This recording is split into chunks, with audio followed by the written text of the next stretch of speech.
Happy Wednesday. I'm back. Yes, it's our weekly live where we are going to just hang out and we're going to talk about some mindset stuff. So today is going to be part 2 of the Free Your Mind series, and it is going to be awesome. I'm telling you right now, it is going to be amazing. But here, what we're going to do is we're going to get into that in a little bit. But first, I'm going to go ahead and introduce myself because every week I'm getting new people coming to my profile. I'm getting new people watching and seeing what we're doing. And so I just want to make sure people know who I am. So my name is Josh.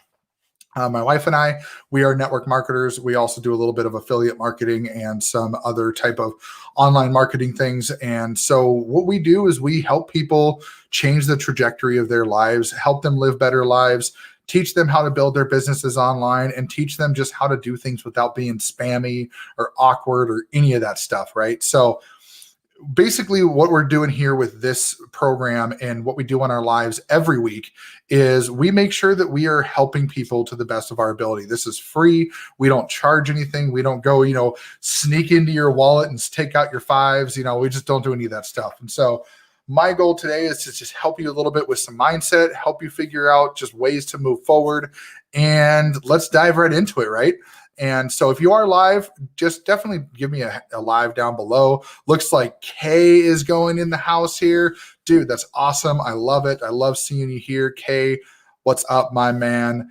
And honestly, Kay's got a great mindset course too. So if you guys want to learn more about his, that's awesome. This isn't really a course. This is just me providing value for you guys. But the biggest, yes, I do know that is one of your favorite topics, and I love it. And I've actually adjusted some of the things that I'm talking about to align with some of the things that I've learned from your course, my man. So it's awesome. But anyway, so I don't want to take too much time. I want to dive right into this because I've got actually a few points in here I want to cover.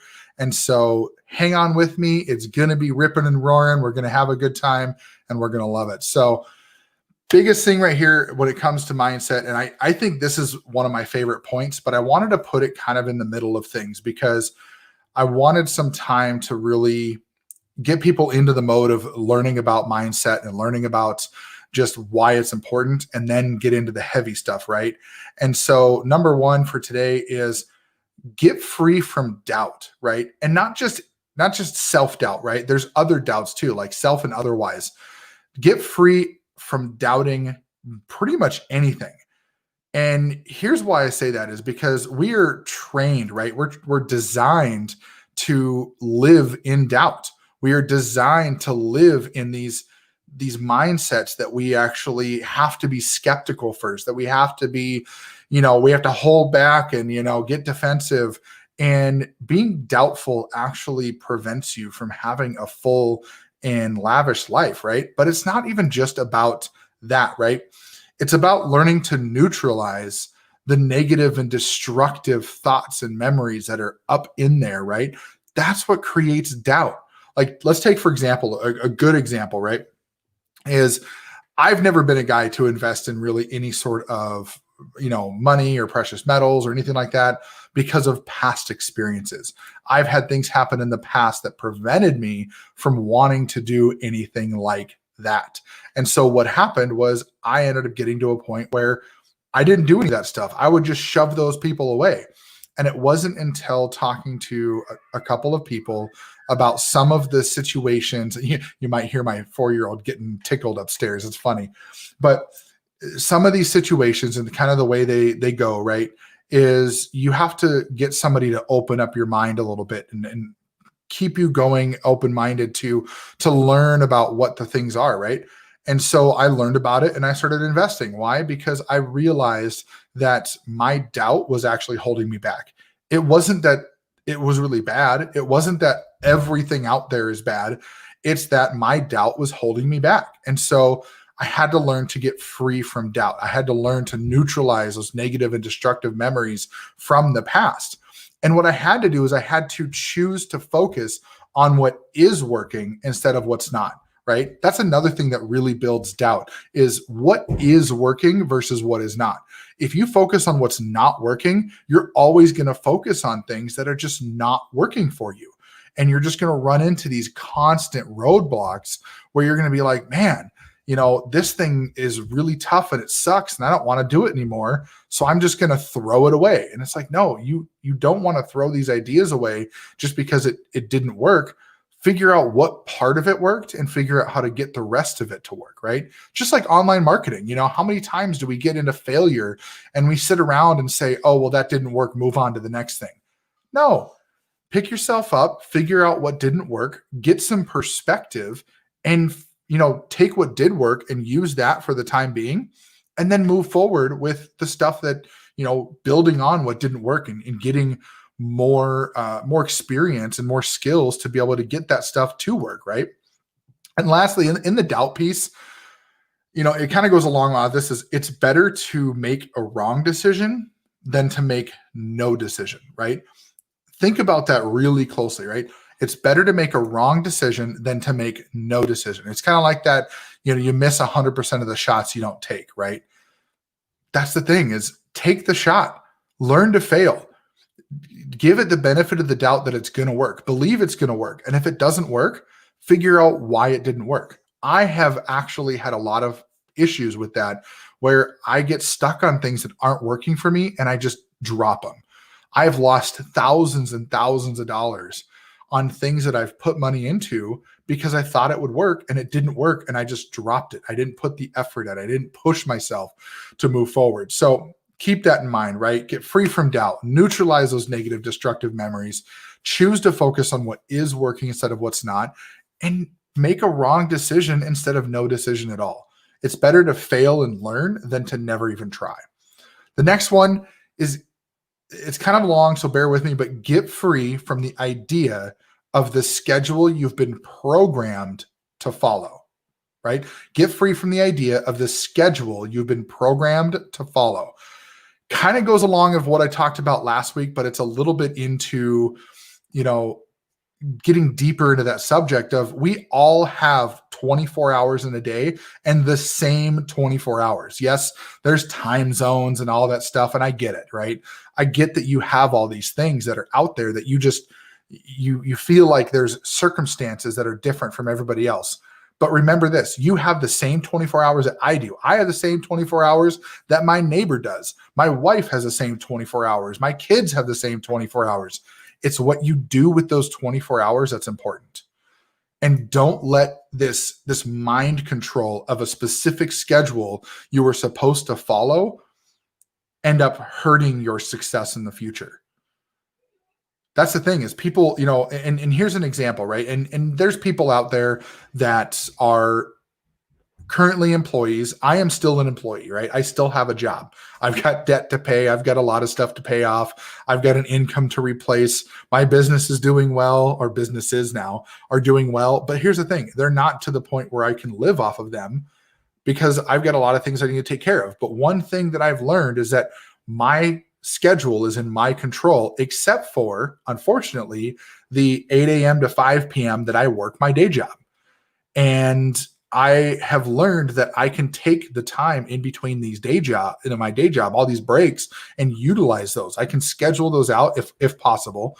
I try to schedule my lunch. I try to schedule my breaks, 10 a.m. break, noon lunch, 3 p.m. break. If it doesn't work that way, fine. I don't get bent out of shape about it, but I've learned to control the time that I have. And when that day job is no longer a thing, my mindset is already being trained to control my schedule, to not let circumstances and other outside things control my schedule. Now, yeah, you're going to have all these things that come up. Life happens, right? This week, today, we just got notification that our son, his daycare room that he's in, they got exposed to COVID. So daycare has to close till the end of the month.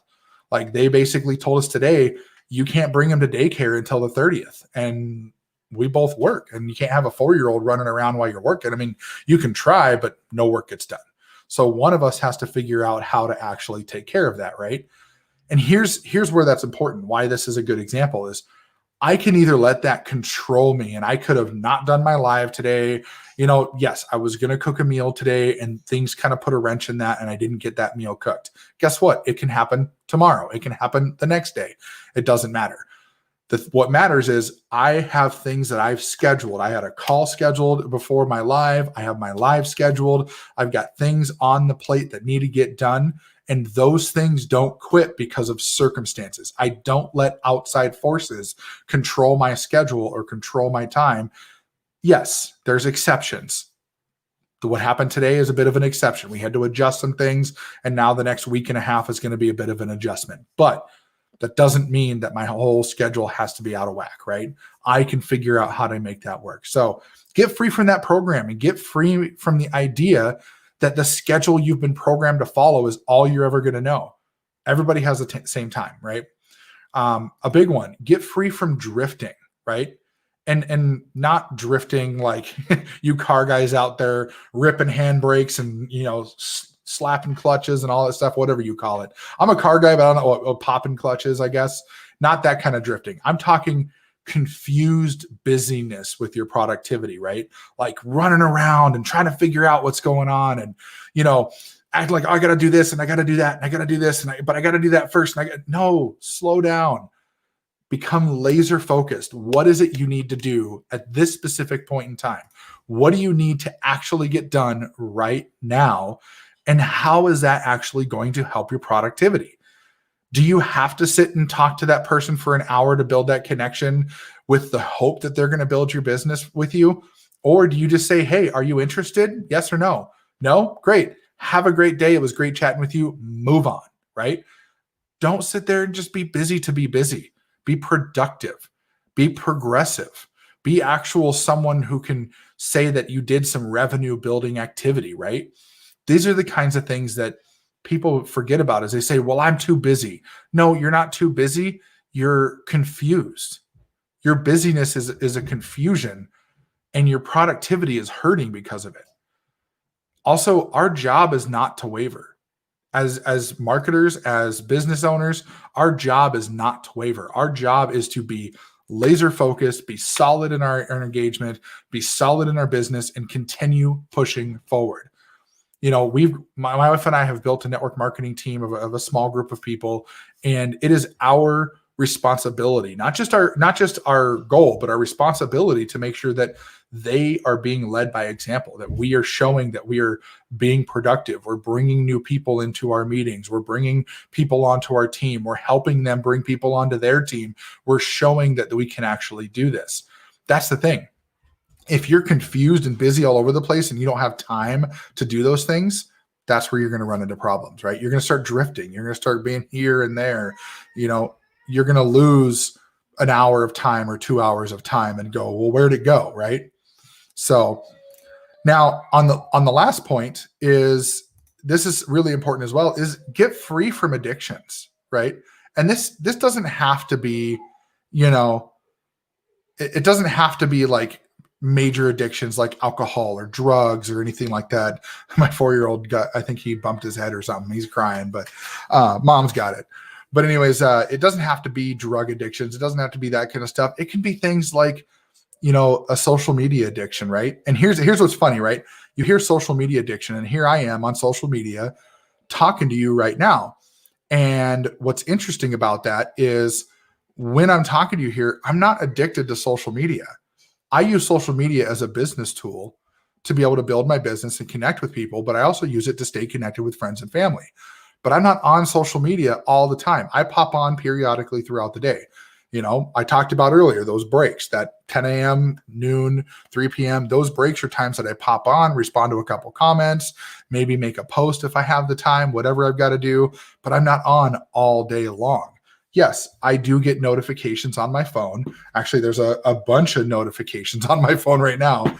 But the thing is that I don't immediately respond to them because I'm not addicted to that dopamine drip of like, oh, I got a comment. Oh, I got a comment. Or someone liked my post. Oh my gosh. Oh, I got to go talk to it now. No, back off. Don't get addicted to that kind of stuff, right? And think about like, TV and movies, video games, things like that. Those can be addictions as well. People can get stuck watching, like binging shows for hours on end. Your business isn't going to grow if you are sitting there watching TV for 4 hours a day. It's just not going to happen. So that's the thing is, And yes, alcohol and drugs and things like that, those are real addictions. And I feel for people that struggle with that. And I know it's a struggle, but you know what? Other addictions are just as bad. I know people who are addicted to, doing stuff with their cars. I know people who are addicted to building custom PCs. I know people who are addicted to running. Yeah.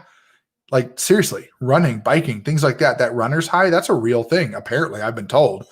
But those are things that you have to do those things with intentionality, right? You have to be intentional with the things that you're doing in order to stay away from that addiction and give yourself time limits in some of those scenarios. Like if you're going to go out for a run, right, and you're training for a marathon, do you just run until you collapse? I mean, some people maybe. I wouldn't think so though. Most of these people are trained runners. They've done this for years on end. So they know that they can go a certain amount of time. They still feel good. They keep themselves hydrated. They're smart about it. They're intentional. But if you're out running just to run and you just keep running for hours and hours and hours because you're like, maybe you're trying to lose weight, right? And you're running to avoid what is, waiting for you at home, whether that's the scale or the tub of ice cream in the freezer or whatever the case may be. That's not healthy. You're hurting yourself to avoid another pain. So don't let addiction be that for you. Don't let addiction be something that you're avoiding as another pain, right? You're not avoiding another pain. You're just doing something that's bettering your life and you're being intentional with it. So that's the 4 points I had for you today. And here's the thing is these aren't hard, steadfast rules per se. These are things that I've learned that I've found that are really helpful for me. I review this list quite often, especially when I'm having a bad day. I can go back to this list and I can turn my mood around so fast because I'll realize that one of these limiting beliefs, right? One of these things is causing my stress. And so I can go back to, and we've got 2 more parts. We got part 3 and part 4 coming up. And those are even really, really good still. I shouldn't even say a favorite. I shouldn't even say that there's one that's bigger than the other. They're all good. I love all these points. But so the big thing is that don't feel like you have to like follow these and never waver. Yes, our job is not to waver, like I said, and, get free from drifting. But if it happens, just reel yourself back. Go back through this list. What I'm going to do, and here's something I didn't even talk about this before, but here's what I'm going to do is for those of you that are watching and those of you that catch the last part, I am going to give away a resource that is going to include all of these points and all of my talking points in each one of them. So all of my little bullets, right? Everything that I've touched on, they're all going to be included in here. And what I'm going to do is I'm going to give that away for free for those that actually stick around. And it's the way it's going to be is it's going to be delivered via email. And what I'm going to do is I'm going to put it into a list. And I'm going to have a page to go through and opt in and do an email thing. Now, yes, does that mean that, I'm going to get your email? Yeah, it is. Are you going to get marketing emails from me? Yeah, you probably are. But you know what? There's going to be some more value in those emails. I'm going to talk about more stuff like this. I'm actually going to go through and take some of my lives and I'm going to go rewrite those into some email marketing. And here's the thing. If you don't want to do it, great. If you still want the free resource at the end of my series, awesome. Let me know. Maybe I'll be nice and I'll give it to you without going on my email list. But that's the free thing I'm going to do for you guys because I think this is super important. I think that it's really, a good thing to pay it forward and just all the things that I'm learning that you guys get to learn as well. And so keep an eye out for that. So not next week, but the week after. So the week after Thanksgiving for all you US people, or, the beginning of December for everybody else, that'll be the last that Wednesday. What is that? December 3rd, I think it is, December 2nd. So that'll be the last part of the series. And that's when I'm going to give away that free resource. And I'm going to have a link that you guys can go to get that resource. And it's going to be awesome. You guys are going to love it. And it's going to be amazing. So thank you so much for hanging out with me. Let's do a quick recap on what we had today. We had number 1, get free from doubt, self and otherwise. Number 2, get free from the idea of the schedule you've been programmed to follow. Number 3, get free from drifting. And number 4, get free from addictions. So those are the get free, free your mind points today. We've got part 3 coming up next week. So hang out and be ready for that. And then part 4 is going to come around December 2nd. And that's when I'm going to give the link to the free resource. And you can get that whole list with all my talking points as like a cheat sheet for your to review and go back later. So thank you so much for hanging out with me. I love you guys. I appreciate your support. And we will talk to you next week.